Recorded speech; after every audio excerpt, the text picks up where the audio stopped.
আরে তুই এতদিন পর পর আসিস কেন বলতো? শোন, তুই আসলে কিন্তু আমাদের বেশ ভালো লাগে। এরপর থেকে কয়েকদিন পর পরই আস। না, অনেকদিন পর আসলাম কারণ আমার একটু কাজের ব্যস্ততা ছিল। সমস্যা নেই, তোর সাথে দেখা করে না আমারও ভালো লাগছে। আচ্ছা, একটা কাজ কর না, ওই পাশের রুম থেকে আমার ব্যাগটা নিয়ে না, ভুলে রেখে আসলাম। হ্যাঁ শিওর, তোমার কথা বলো। আরে দুলা ভাই, কেমন আছেন আপনি? আপনি জানেন আপনাকে আমি কতটা পছন্দ করি। আপনাকে দেখার পর থেকে না আপনার প্রেমে পড়ে গেছি আমি। হাত ছাড়ো তো, কী ধরনের কাজ করবো এগুলো তোমার মেঘলা? আরে ও তো আপনার বউ ততক্ষণ পর্যন্ত থাকবে যতক্ষণ পর্যন্ত আপনার বিবাহ বন্ধনে আবদ্ধ থাকবেন। আপনি কাজ করুন না, আপনি ওকে ডিভোর্স দিয়ে দিন। ডিভোর্স দিয়ে আপনি আমাকে বিয়ে করুন, তাহলে তো হয় আমরা দুজনে একসাথে থাকবো। হাত ছাড়ো। ডিভোর্স দিব মানে? তুমি অনেক ভালো মতো জানো কত সুখে আছি আমি, ডিভোর্সের প্রশ্নই আসে না। আচ্ছা, সমস্যা কোথায়?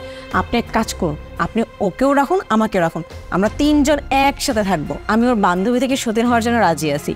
আপনার যে বডি, যে মাসল, আর এই যে আপনার যে কোমর, এটা দেখি তো মেয়েরা প্রেমে পড়ে যাবে, তাই না? দেখো এটা সম্ভব না, হাত ছাড়ো। এই এই ব্যাগ দিয়ে কী করবি? তুই কোথায় যাবে? আঙ্কেল আন্টি তো বাসায়, এটি থাক না, এই বাসায় ওর থাকার কোনো দরকার নেই। আরে দুলাভাই হয়তো রাগ করেছেন না দুলাভাই। আচ্ছা, সমস্যা নেই, দুলাভাই রাগ ভাঙানোর জন্য আমি থেকে যাব। তুই না একটুও চেঞ্জ হবি না। আচ্ছা, আমার একটা কল এসেছে। আরে দুলাভাই, বউকে পেয়ে শালিকে ভুলেই যান, তার সামনে আমার সাথে এরকম কেন করেন? আপনাকে জানেন না আপনাকে আমি কতটা ভালোবাসি? মাত্র বললাম যে আপনাকে আমি কতটা ভালোবাসি। তাহলে এখন বলুন, আপনি আমার প্রস্তাবে রাজি যে ওকেও রাখবেন আমাকেও রাখবেন? আমি কিন্তু আপনাকে ছাড়বো না। পাগলামি করছো কেন? হাত ছাড়ো। কী সমস্যা তোমার? তুমি জানো না আয়াতকে আমি কত ভালোবাসি? সবসময় আয়াত আয়াত করো, সে আয়াতের সংসারটা তুমি এইভাবে ভাঙতে যাচ্ছ। আমার ওর সুখের সংসারের মাঝে তুমি নাক কেন গলাচ্ছ এভাবে? কি নিয়ে কথা চলছে? শোনো আয়াত, তোমাকে আমি ব্যাপারটা বলতে চাইনি, কিন্তু না বলে থাকতে পারলাম না। তোমার এই বান্ধবীর চরিত্র আমার মোটেও সুবিধা লাগছে না। তুমি জানো, তুমি চলে যাওয়ার পরেও আমাকে বাজেভাবে টাচ করেছে, বিভিন্ন উল্টাপাল্টা ইঙ্গিত দিচ্ছে আমাকে। মানে কি বলছি তোমাকে, তুমি চলে যাওয়ার পরে তোমার এই বান্ধবী আমার হাত ধরেছিল। শুধু হাত ধরা পর্যন্ত থাকলে আমি ঠিক থাকতাম, কিন্তু ও কামুক উদ্দেশ্যে আমার হাতটা ধরেছিল, আমাকে বিভিন্ন বাজে ইশারা দিচ্ছিল যাতে আমি ওর সঙ্গে ইন্টিমেট হওয়ার চেষ্টা করি। ওকে আমি কতবার বোঝানোর চেষ্টা করেছি তুমি জানো? ওকে যতবারই আমি বোঝানোর চেষ্টা করছিলাম যে আমি তোমার সঙ্গে ভালো আছি, ও ততবারই আমার কাছে আসার চেষ্টা করছিল। ইভেন ও আমাকে এটাও বলেছে যে আমি যেন তোমাকে ছেড়ে দিই। আমি যখন ওকে বোঝানোর চেষ্টা করলাম যে এটা সম্ভব না, তখন ও আমাকে শেষ পর্যন্ত কি বললো জানো? ও আমাকে বললো কোনো সমস্যা নেই, আগলে রাখতে জানলে দুইটা বউকে ইজিলি রাখা যায়। তুমি এক কাজ করো, তুমি আমার বান্ধবীকে বিয়ে করেছো, তার সঙ্গে আমাকেও বিয়ে করো, দুই সতীন আর তুমি, আমরা তিনজন মিলে একসঙ্গে সারাটা জীবন কাটিয়ে দিব। এবার তুমিই বলো, এই কথাগুলো শোনার পরে কেমন লাগে? তুমি আমি বুঝলাম না, তোমার বান্ধবী তো এমন ছিল না, তোমার বান্ধবী এমন হঠাৎ কেন হয়ে গেল বলো তো? আর আমাকে বলছে আমার মোটা বাইসেপ, মোটা থাই, এগুলো কোন ধরনের হ্যারাসমেন্ট? কি ব্যাপার, হাসো কেন? কারণ এতক্ষণ তোমার লয়ালটি টেস্ট চলতেছিল। সেটা এখনকার দিনে ছেলেরা তো ওরকম একটা ভালো হয় না। ও অনেকদিন ধরে আসবে আসবে বলছিল, ওর আশাই হচ্ছিল না।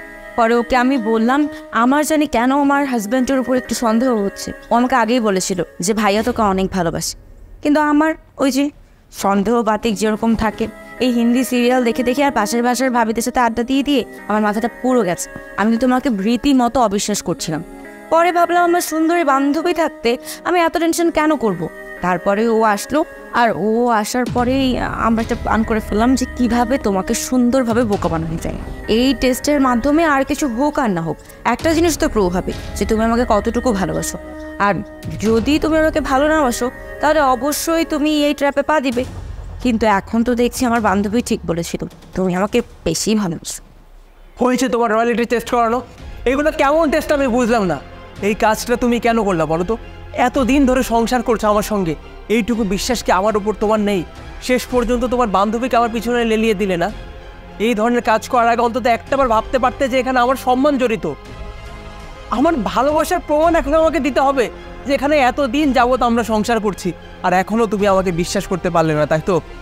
বুঝেছি, তুমিও বোধহয় আমাকে এই যুগের 5-10টা ছেলেদের সঙ্গে মিলিয়ে ফেলেছিলে না, যেখানে এই যুগের ছেলেরা তো নতুন নারী পেলে তার বউকে ভুলে যায়। তুমিও ভেবেছিলে আমি বোধহয় তেমনই একজন পুরুষ না? আরে বোকা মেয়ে, এইটুকু কমন সেন্স কি তোমার মাথায় নাই যে আমি মারা যাবো তারপরও তুমি ছাড়া অন্য কোনো নারীর দিকে তাকাবো না? এইটুকু বিশ্বাস কি আমার উপর তোমার ছিল না? শেষ পর্যন্ত এই দিনটা আমাকে দেখাতে হলো না? এই ছিল আমার ভালোবাসা না? এই দিনটা আমাকে দেখতে হলো। যাক, এইভাবে আমাকে অপমান না করলেও পারতে। তোমার বান্ধবী তোমাকে নিয়ে কী ভাবছে একটাবার ভেবে দেখেছো?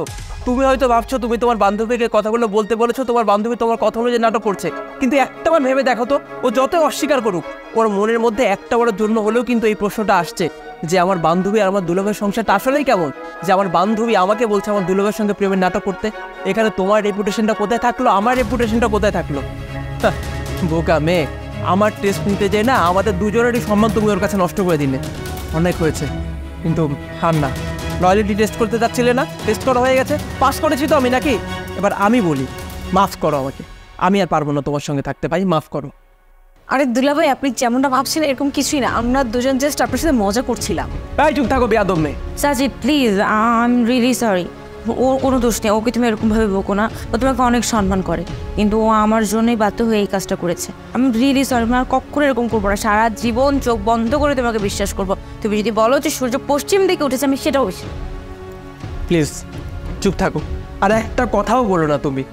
যেখানে চরিত্র নিয়ে প্রশ্ন তোলা হয়, এই সংসার আমার করার থেকে না করাই ভালো। তুমি থাকো, তোমার সংসার, তোমার বান্ধবী, এদেরকে নিয়ে থাকো। আমি সরি, আমাকে পারলে মাফ করে দিও, সরো।